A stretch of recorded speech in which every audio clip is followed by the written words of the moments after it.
স্ত্রীর 4টি হক আদায় না করলে কোনো স্বামী জান্নাতে প্রবেশ করতে পারবে না। স্বামীরা যারা আছেন আমার ভিডিওটা দেখছেন অবশ্যই কথাগুলো মনোযোগ দিয়ে শুনবেন এবং এই কথাগুলো মেসেজ মনে করে বাসায় নিয়ে যাবেন।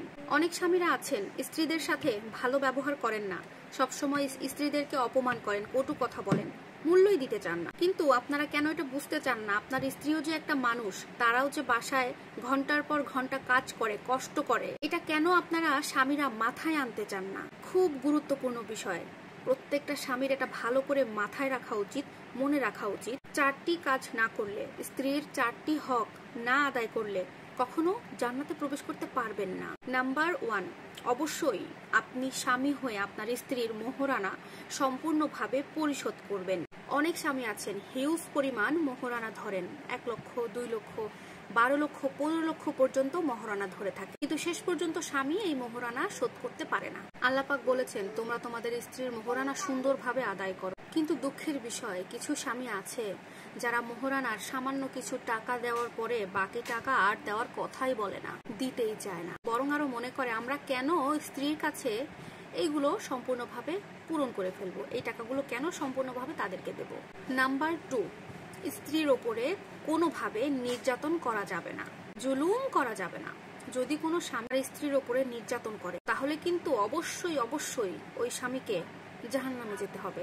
একটা কথা শুধু মাথায় রাখবেন, আপনার স্ত্রী একজন মানুষ এবং এমন একজন মানুষ যে মানুষ একমাত্র আপনার ভালোবাসায়, একমাত্র স্বামীর ভালোবাসায়, তার মা বাবার ভালোবাসা, ভাই বোনের ভালোবাসা, তার প্রিয় আত্মীয় স্বজনদের সকলের ভালোবাসা, সমস্ত কিছু ত্যাগ করে, নিজের বাসা ত্যাগ করে আপনার কাছে চলে এসেছে। আপনি কেন তাহলে তার উপরে নির্যাতন করবেন? কিছু স্বামী এমনও আছে যারা কাপুরুষদের মতো স্ত্রীর উপরে নির্যাতন করে। একটা কথা শুধু মনে রাখবেন, আপনার স্ত্রী আপনার ভালো হওয়ার সার্টিফিকেট। আপনি নিজে নিজে ভালো বললে তো আপনি ভালো হবেন না, আপনার স্ত্রী যদি আপনাকে ভালো বলে তবেই আপনি ভালো। আপনার স্ত্রী যদি আপনাকে ভালো বলে তাহলে সত্যিই আপনি ভালো একজন মনের মানুষ।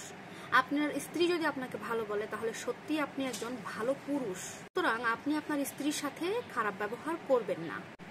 এখানে কিন্তু কেউ কারোর পক্ষ নিয়ে কোনো কথা বলছে না, এটা আল্লাহ তাআলার বিধান। আমি জাস্ট আপনাদের মাঝে কথাগুলো পৌঁছে দিচ্ছি। নাম্বার 3, স্ত্রীর জন্য সুন্দর একটি বাসস্থান তৈরি করে দিতে হবে। আপনি স্বামী হয়ে এমন একটি বাসস্থান আপনার স্ত্রীকে তৈরি করে দিয়েছেন যেখানে আপনার স্ত্রী ভালোভাবে থাকতে পারে না। স্ত্রীর জন্য সর্বোচ্চ চেষ্টা করবেন একটা ভালো বাসস্থান তৈরি করে দেওয়ার জন্য। নাম্বার 4, স্ত্রীর জন্য ভালো পোশাক এবং ভালো খাবার দাবারের ব্যবস্থা করা। আপনি স্বামী হিসেবে আপনার স্ত্রীর জন্য ভালো খাবার, ভালো পোশাক ব্যবস্থা করা আপনার দায়িত্ব। এখন অনেক স্বামী আছে না যে স্বামী নিজে ব্র্যান্ডের পোশাক পরছে আর স্ত্রীকে অল্প দামি ফালতু ছেঁড়া একটা জামা পরিয়ে রেখেছে। এরকম করা যাবে না। একে স্ত্রীকে অবহেলা করে, ক্রিটিসাইজ করে, স্ত্রীকে ভালো পোশাক দেয় না, স্ত্রীকে ভালো খাবার দেয় না, এগুলো থেকে বিরত থাকবেন। যত সাধ্য চেষ্টা করবেন আপনার স্ত্রীকে ভালো পোশাক এবং ভালো খাবার দেওয়ার জন্য। প্রত্যেকটা পুরুষকে এই স্ত্রীর এই 4টি হক আদায় করতে হবে। স্ত্রীর এই 4টি হক আদায় না করলে কোনো পুরুষ জান্নাতে প্রবেশ করতে পারবে না।